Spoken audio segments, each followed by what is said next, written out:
What's going on, my friends? This is Gamer for Life, and I thought I would go over some of the patch notes for TU10 PTS because some of these things definitely have potential to come into the live game. Obviously, they're being tested right now, so hopefully, and it's only for PC players, so hopefully they find all the bugs and everything that needs to be found. We've already seen a gear set that is completely broken. But I thought it was important to go over these. I've been trying to stay away from these type of videos because the informational videos that I've done, like the recapping of the state of the game, those type of videos, they don't really get a lot of views. And I really wanted to put out the videos that you guys want to see. And clearly you want to see the gameplay videos, the exotics, the build videos, and all that good stuff. But I thought it was important to go over these few things because we do have a lot of new stuff coming, and we have a lot of PvP changes. So let's just, obviously I can't go over the whole patch notes because we will be here for hours, literally hours. That's how much is on is in these PTS TU10 patch notes. So let's just go over some of the new exotics and new gear sets. We have a brand new brand set, some new talents, and then a few PvP changes. And the new exotics, the SRS sniper rifle called Mantis. Your scope view displays additional information about enemies not targeting you. Headshot and weak point damage against enemies not targeting you amplified by 50%. Also, headshot kill will reset the cooldown of the decoy skill. This bonus will wait until the decoy goes on cooldown if currently active. So you will get the decoy right back, I'm guessing. So that's not a bad exotic sniper that we have coming. We have a new exotic mask called Vile. Status effects also apply a damage over time debuff for 10 seconds. Total damage dealt is equal to 50% of your concussion grenade damage and increased by your status effect attributes. That's going to be interesting. And I'm definitely going to be watching videos of guys playing this stuff on the PTS. The double barrel rifle, the Ravenous. On trigger pull, fire both barrels at once.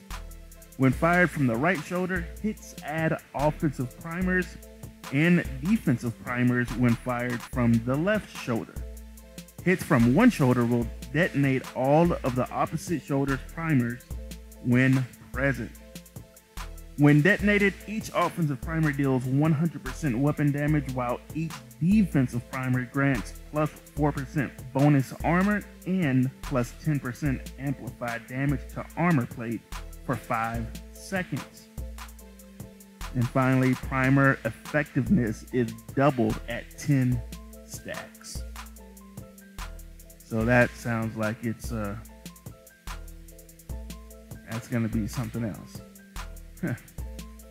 Then we have the Magnum Revolver Regulus.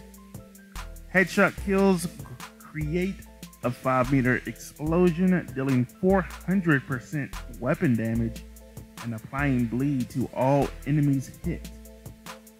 High base damage.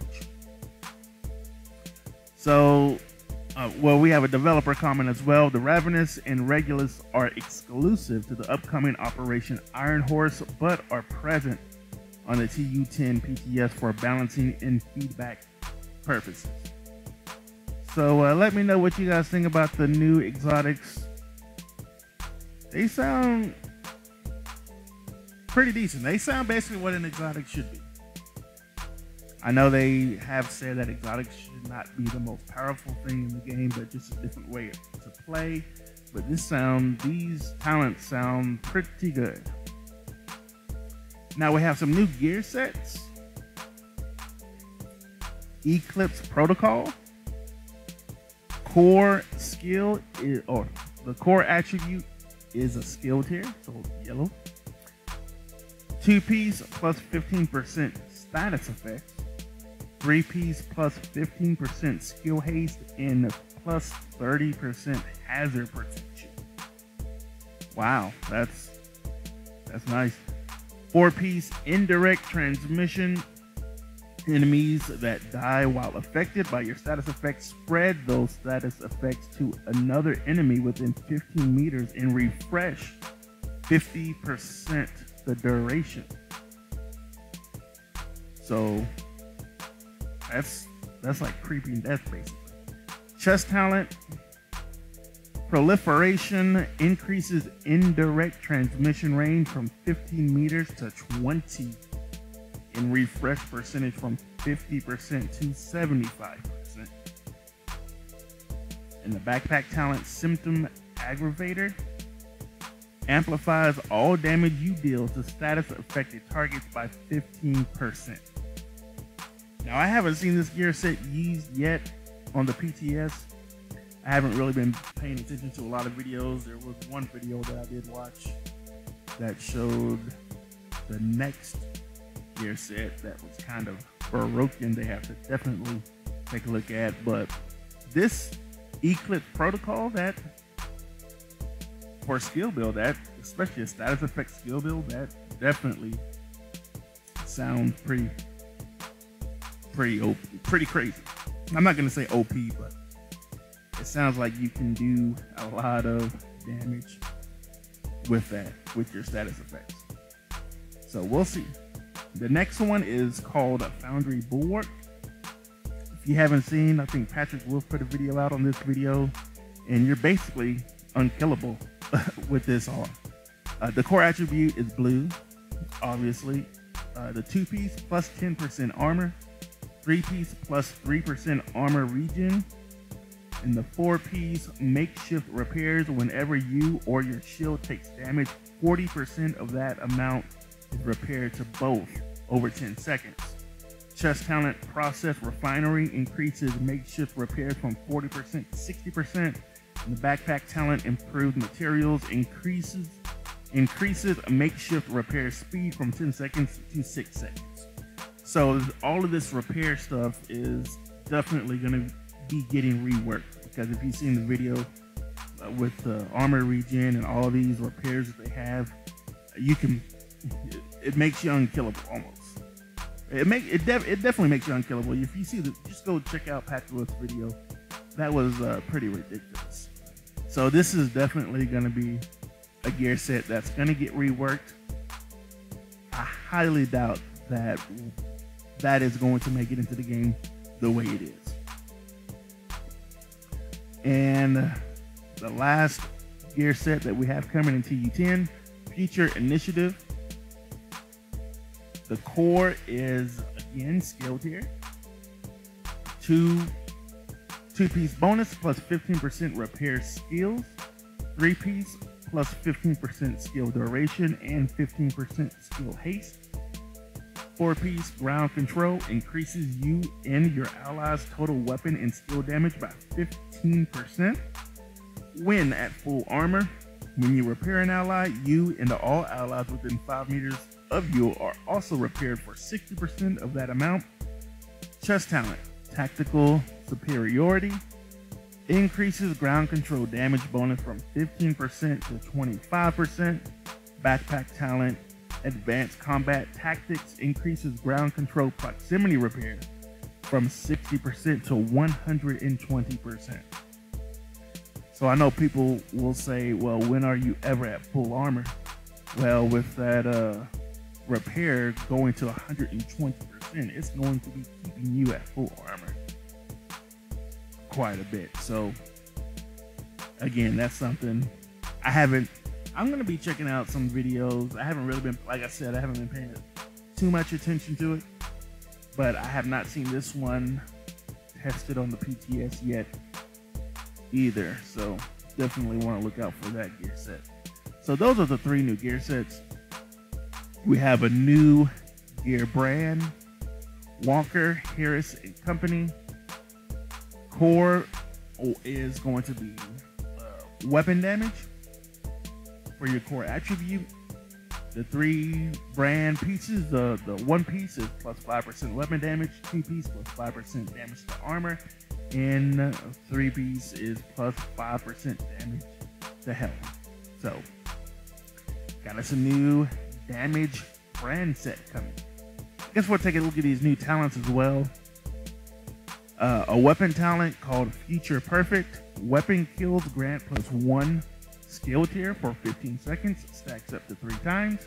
Weapon kills at skill tier 6 grant overcharge for 15 seconds. Overcharge cooldown 90 seconds. So basically another way for us to get an overcharge. Next weapon talent, In Sync. Hitting an enemy grants plus 15% skill damage for 5 seconds. Using a skill or damaging an enemy with a skill grants plus 15% weapon damage for 5 seconds. Damage increases are doubled while both buffs are active at the same time. Alright, backpack talent, Adrenaline Rush. When you are within 10 meters of an enemy, gain 20% bonus armor for 5 seconds, stacks up to 3 times. Cooldown is 5 seconds. So just being within 10 meters of an enemy will give you plus 20% bonus armor every 5 seconds. All right. Chest talent, Headhunter. After killing an enemy with a headshot, your next weapon hit within 30 seconds deal 125% of that killing blow's damage in addition to it. This damage is capped to 1500% of your weapon damage. Just a small little cap there. So yeah, let me know what you guys think of those new talents. We are going to look at the last thing is some PvP changes, and I'll leave the link for the full patch notes so you guys can look over those. So with the PvP developer comment, this is a first pass at addressing time to kill in PvP via global individual weapon damage adjustments and is not necessarily representative of final values. We will be closely monitoring PTS1 feedback in order to make further adjustments as needed with additional tuning planned for PTS2. So here we go, global modifiers. Increase marksman rifle PvP damage by 12%, reduce global PvP damage by 20%, reduce assault rifle PvP damage by 15%, reduce the rifle PvP damage by 5%, reduce SMG PvP damage by 10%. Okay. Skill modifiers. Reduced bleed damage from Stinger Hive, Mortar Turret, and Explosive Seeker Mine by 75%. Wow, that's a huge nerf. So yeah, that's a big nerf right there. So I'm guessing no more guys just running in the middle of a team, dropping a bleed hive and running off and then just completely destroying that team with that bleed hive. Sounds good to me. The weapon specific, increased double barrel shotgun PvP damage by 20%, reduced pestilence PvP damage by 10%, reduced classic M1A damage by 5%. Developer comment with TU10, there have been significant buffs made to the base damage of assault rifles, SMGs, and shotguns in particular.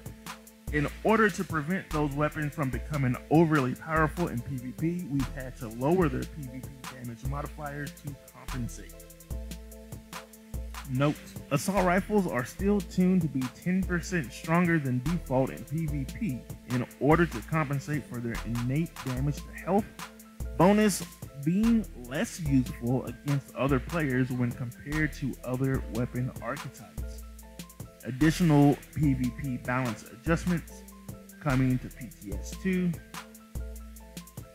Negotiator's Dilemma. Reduce the range at which marked targets can damage each other when critically hit, PvP only. Added visual UI feedback when in range of another marked target. Now, the Imperial Dynasty no longer automatically applies burn status effect to the nearest enemy in range. Now requires maintaining range and line of sight for 3 seconds between the holster bearer and nearest enemy before applying the burn status effect. Added visual UI feedback to reveal the radius of effect in PvP and an indicator for line of sight between the holster bearer and the nearest enemy. Developer comment: this should help address the lack of contextual feedback in PvP and to add a much needed window of opportunity for counterplay or potential to avoid the incoming effect entirely. Pestilence. Plague of the Outcast damage over time effect no longer triggers True Patriot's white debuff armor repair effect, PvP and PvE. Now for me personally, I never spec into a lot of incoming repairs like most people did with their True Patriot build when it comes to PvP, so that's not going to be that big of a problem for me. Now PvE, that's a different story, because PvE, that's when damage over time effect that triggers a True Patriot, that definitely made a big difference when you use that in PvE. But I guess that's a decent change. Developer comment: while we like to embrace emergent or unintended mechanics, when the end result is unique and fun gameplay, True Patriot's white debuff explicitly states it requires shooting the debuff target in order to receive the armor repair effect. Yeah. Pestilence's DOT managed to bypass this restriction, making it and True Patriot, especially when combined with incoming repairs, scale to disproportionate levels of power when used together. So there's that. So that's all the changes that I'm going to go over. Definitely check out the patch notes. There's still a lot of different types like weapon balancing, gears. There are some gear set changes coming and all that good stuff. But so I will leave the link to the patch notes in the description if you want to go check all of those out. And let me know what you guys think of these changes. The new exotic sounds pretty awesome. The new gear sets, they do sound good. Obviously, the bulwark will not be coming into the live game the way it is, so we'll see what kind of changes they make to that. And yeah, definitely be looking out for those videos testing these new gear sets out, because I'm going to be interested to see some of these other gear sets and these some of the new talents that we have in the game as well. Anyway, that's all I've got, my friends. As always, YouTube, take it easy.